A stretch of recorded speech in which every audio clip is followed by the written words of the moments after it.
সুপ্রিয় দর্শক, আসসালামু আলাইকুম। আপনাদের সবাইকে স্বাগত জানাচ্ছি এখনকার আলোচনা। আপনাদের সঙ্গে আছি আমি সিরাজুল ইসলাম। দর্শক, পাকিস্তানের স্বরাষ্ট্রমন্ত্রী সৈয়দ মহসিন নাকভি তিনি ইরান সফরে গেছেন এবং পাকিস্তানের প্রধানমন্ত্রী ও সেনাপ্রধানের পক্ষ থেকে অত্যন্ত গুরুত্বপূর্ণ বার্তা ইরানের কাছে হস্তান্তর করেছেন। এই গুরুত্বপূর্ণ বার্তার মানে কি, তার একটা ব্যাখ্যা ইরানের বার্তা সংস্থা ইরনা দিয়েছে। পাকিস্তানের স্বরাষ্ট্রমন্ত্রী ইরানের কাছে যে বার্তা হস্তান্তর করেছেন, সেই বার্তায় আসলে কি আছে? অন্যদিকে লেবাননের সেনাপ্রধান কিন্তু পাকিস্তান সফরে এসেছেন। এটা আর একটা গুরুত্বপূর্ণ ব্যাপার। আসলে পর্দার আড়ালে কি হচ্ছে? পাশাপাশি ইরানের দুটি ড্রোন ভূপাতিত করার দাবি করেছে আমেরিকা। এর মানে দাঁড়াচ্ছে ইরানের পক্ষ থেকেও নিশ্চয়ই পাল্টা হামলা আসবে এবং ধারণা করা হচ্ছে যখন আবার নতুন করে ডিপ্লোম্যাটিক প্রসেস শুরু করার চেষ্টা হচ্ছে পাকিস্তানের পক্ষ থেকে, তখন কিন্তু আমেরিকা মাঝে মধ্যেই ইরানের উপর হামলা করছে, যার কারণে দুই পক্ষের ভেতরে উত্তেজনা কমার চেয়ে বাড়ছে। আজকের এই ভিডিওতে আর একটা গুরুত্বপূর্ণ খবর থাকবে। সারা বিশ্বে ইসরায়েলের প্রতি মানুষের নেতিবাচক মনোভাব বাড়ছে, তার একটা জরিপ প্রকাশ হয়েছে। সেই জরিপে কোন দেশের কার কী অবস্থা, অর্থাৎ কোন দেশে সবচেয়ে ইসরায়েলের মানুষকে ঘৃণা করে বেশি, এই সম্পর্কে ছোট্ট কিছু তথ্য থাকবে। তো সুপ্রিয় দর্শক, চলুন আমরা বিস্তারিত আলোচনায় চলে যাই। তার আগে বলি, আজকের আলোচনা যদি ভালো লাগে তাহলে আপনারা লাইক, কমেন্ট, শেয়ার করবেন এবং চ্যানেলটি সাবস্ক্রাইব করে সাথেই থাকবেন প্লিজ। চলুন দর্শক, এবার বিস্তারিত আলোচনায় চলে যাই। পাকিস্তানের স্বরাষ্ট্রমন্ত্রী সৈয়দ মহসিন নাকভি তিনি গতকাল ইরান সফরে গেছেন। এটা আগেই বলা হচ্ছিল। আমি এর আগে দুটো ভিডিওতে অন্তত তার সফরের কথা বলেছিলাম। তার সফরটাকে আমি বিশেষভাবে পর্যবেক্ষণে রাখছিলাম বা গুরুত্ব দিচ্ছি এই কারণে যে যখন ইরান এবং আমেরিকার মধ্যে যুদ্ধবিরতি বা যুদ্ধের অবসান বা শান্তি চুক্তির ব্যাপারে যখন একেবারেই একটা অচল অবস্থা বিরাজ করছে, তখন পাকিস্তানের পক্ষ থেকে নতুন করে একটা উদ্যোগ নেওয়া হচ্ছে। এই কারণে এটা বিশেষ গুরুত্বের দাবি রাখে, কারণ পাকিস্তান নতুন করে যে উদ্যোগ দিচ্ছে এর ভিত্তিটা কি আছে এবং কি হবে আসলে। তার আগের একটা প্রসঙ্গ ছিল যে পাকিস্তানের সেনাপ্রধান ফিল্ড মার্শাল আসিম মুনির তিনি নিজ হাতে এই চুক্তির খসড়া লিখছিলেন এবং আশা করা হচ্ছিল যে তিনি এমন কিছু লিখবেন, এমন কিছু বলবেন, এমন কিছু উপস্থাপন করবেন দুই পক্ষের সামনে, যা দুই পক্ষকে আসলে আশ্বস্ত করবে এবং একটা ভালো অগ্রগতি অর্জিত হতে পারে, এমনকি দুই পক্ষের ভেতরে চুক্তি হয়ে যেতে পারে। সেই কারণে মহসিন নাকভির এই সফরটাকে আমি বিশেষভাবে গুরুত্ব দিয়ে দেখছিলাম। মজার ব্যাপার হচ্ছে, পাকিস্তানের স্বরাষ্ট্রমন্ত্রী ইরানের সফরে গেছে, পাকিস্তানের প্রধানমন্ত্রী শেহবাজ শরীফ এবং সেনাপ্রধান ফিল্ড মার্শাল আসিম মুনিরের পক্ষ থেকে তাদের মেসেজ নিয়ে ইরানে গেছেন। তার মানে আমি ধারণা করছি যে জেনারেল আসিম মুনির যে খসড়া লিখেছিলেন এবং পাকিস্তানের পক্ষ থেকে আরও কিছু বক্তব্য দিয়ে তাকে পাঠানো হয়েছে এবং মহসিন নাকভি এরই মধ্যে ইরানের স্বরাষ্ট্রমন্ত্রী ইস্কান্দার মোমেনির সঙ্গে বৈঠক করেছেন এবং আজকে আমি যখন ভিডিও করেছি হয়তো ততক্ষণে মহসিন নাকভির ইরানের পররাষ্ট্রমন্ত্রী সাইদ আব্বাস আরাগচির সাথে বৈঠক হয়ে যাবে। এরপরেও তিনি আরও বৈঠক করবেন ইরানের পার্লামেন্ট স্পিকার বাকের কলিবফ, এমনকি প্রেসিডেন্টের সাথেও বৈঠক করতে পারেন। ইরানের রাষ্ট্রীয় বার্তা সংস্থা ইরনা, এই সংস্থাটি বলছে পাকিস্তানের পক্ষ থেকে গুরুত্বপূর্ণ মেসেজ আনার মানে হচ্ছে সেটা ইরানের সর্বোচ্চ নেতা সৈয়দ মুজতবা খামেনির জন্য এই বার্তা পাঠানো হয়েছে এবং এই বার্তা সর্বোচ্চ নেতার কাছে পাঠানো হবে, পৌঁছানো হবে। এই বার্তায় কি আছে যদিও কেউ এই ব্যাপারে একদম পরিষ্কার করে কিছু বলেনি, কোনো আকার ইঙ্গিতেও আমি অনেক খোঁজাখুঁজি করেছি, কোনো আকার ইঙ্গিতেও কিছু পাইনি। তবে ধারণা করা হচ্ছে যে জায়গায় বিশেষ করে অচল অবস্থা তৈরি হয়েছে, হরমুজ প্রণালী উন্মুক্ত করা, ইরানের আটক থাকা অর্থ ছাড় করা এবং পরমাণু কর্মসূচি প্রসঙ্গ, তার মানে ইরানের পরমাণু কর্মসূচি কতটুকু বিস্তৃত পরিসরে পরিচালিত হবে, তারপরে সমৃদ্ধ ইউরেনিয়াম কী করা হবে, ইরান কোনোদিন পরমাণু অস্ত্র তৈরি করতে পারবে না এইরকম গ্যারান্টি দেবে কিনা, এই সমস্ত বিষয়গুলো যেহেতু একদম আলোচনার কোর পয়েন্ট, এবং এই বিষয়গুলো নিয়েই মূলত অচল অবস্থা তৈরি হয়ে আছে।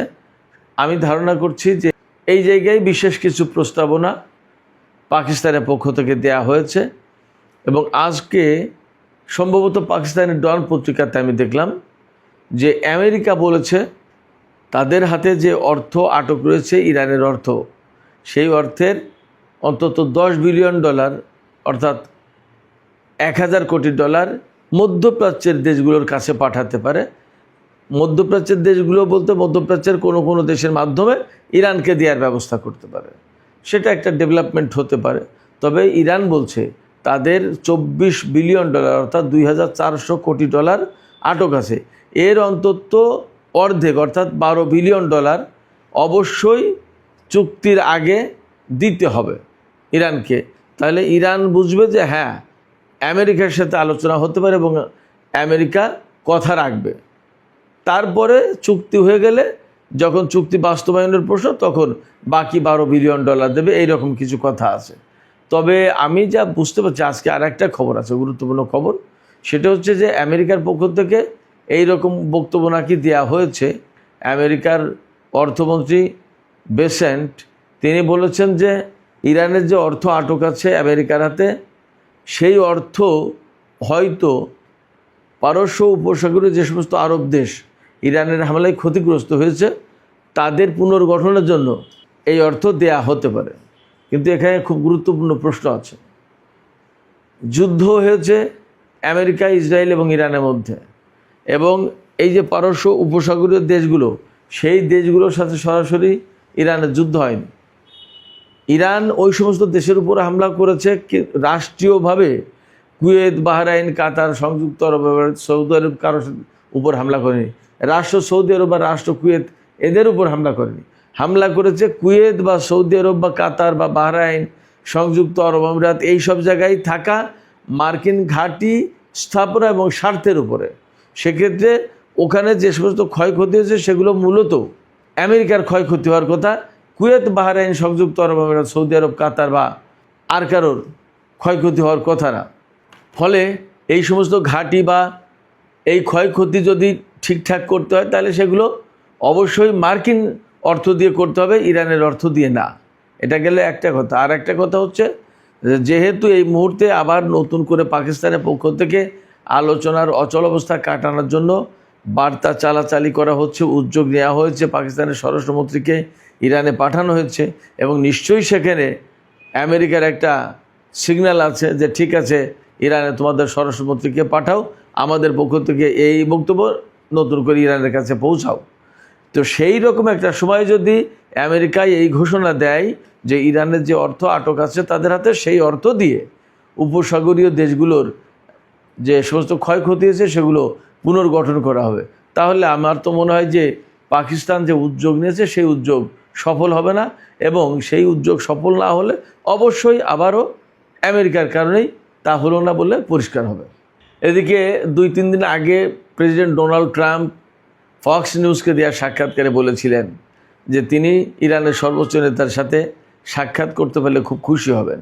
কিন্তু ফ্যাক্ট হচ্ছে কি, যে আমেরিকার সাথে যেহেতু ইরানের কোনো ধরনের কূটনৈতিক সম্পর্ক নেই, সেক্ষেত্রে ইরানের পক্ষ থেকে কোনো মার্কিন কর্মকর্তার সাথে ইরানের কোনো কর্মকর্তা ডাইরেক্ট কোনো বৈঠকে বসেন না।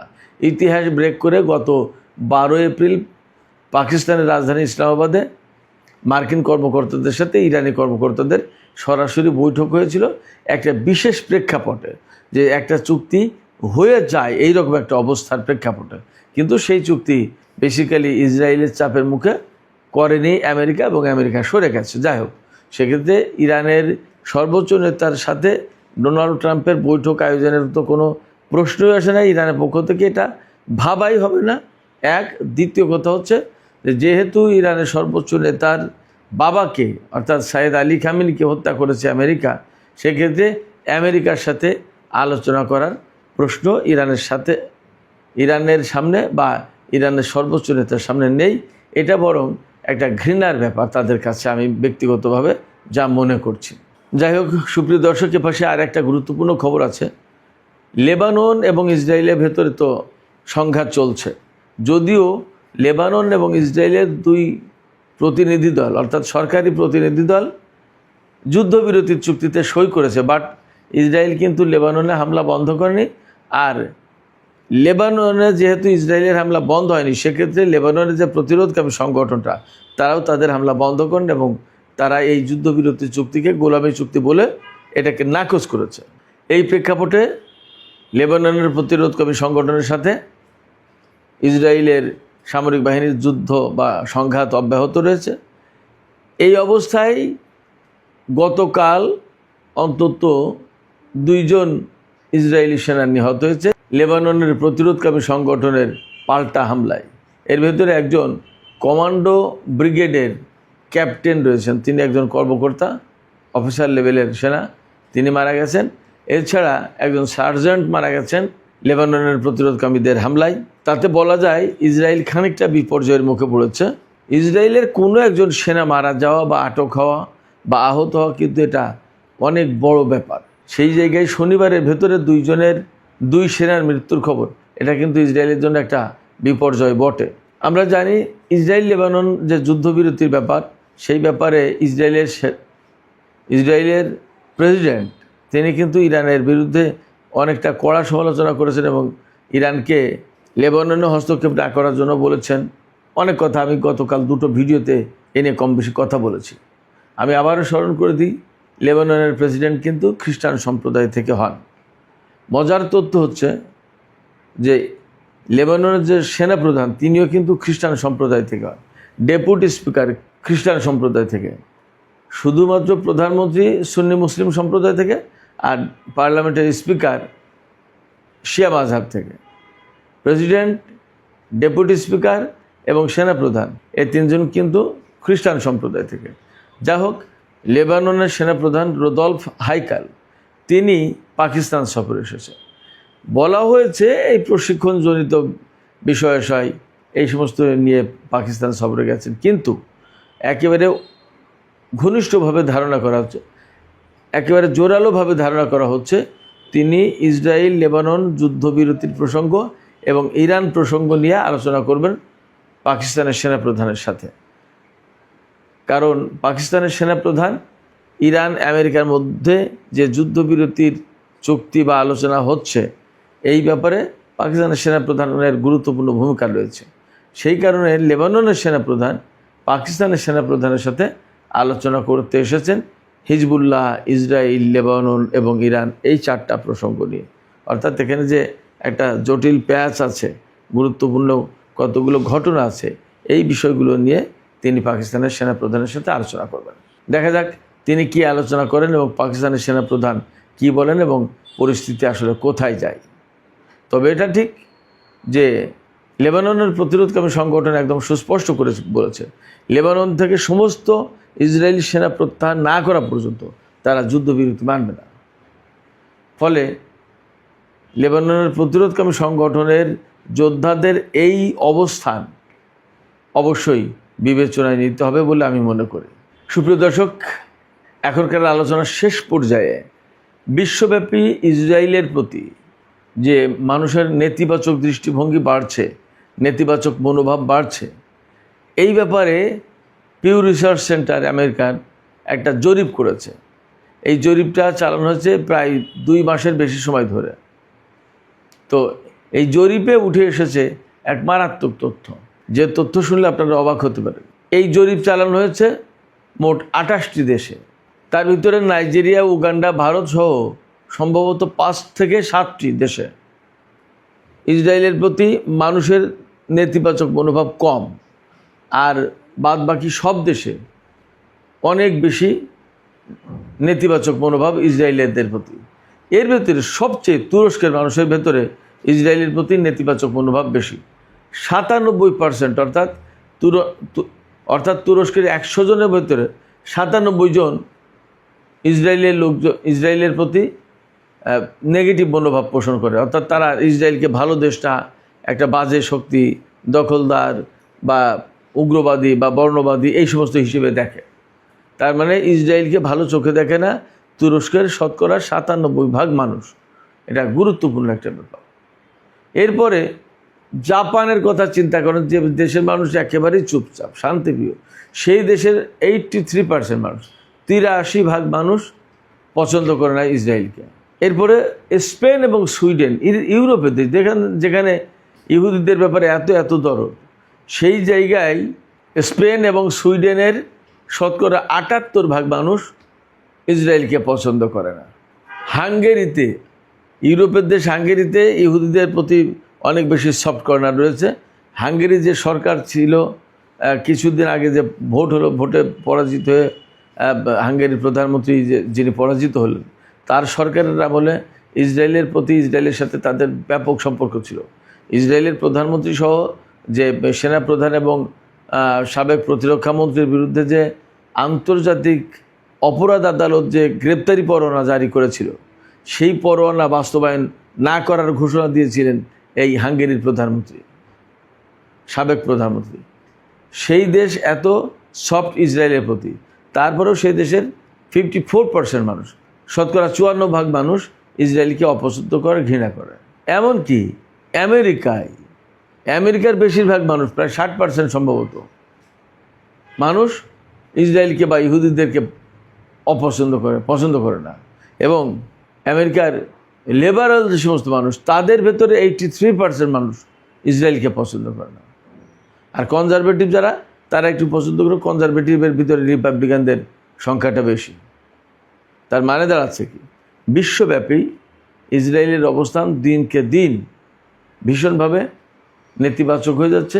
ইসরায়েলের প্রতি বিশ্বের মানুষের দরদ ভালোবাসা ব্যাপকভাবে কমে যাচ্ছে, বরং তাদের প্রতি ঘৃণা, বিদ্বেষ এবং নেতিবাচক মনোভাব বাড়ছে।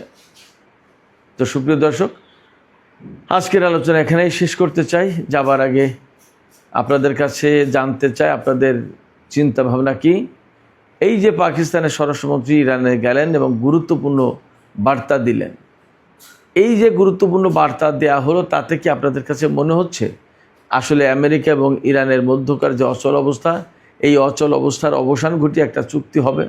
আপনাদের মতামত কমেন্টে জানাতে পারেন। আর ভিডিও ভালো লাগলে আবারও বলি, লাইক, কমেন্ট, শেয়ার করবেন এবং চ্যানেলটি সাবস্ক্রাইব করে প্লিজ সাথেই থাকুন।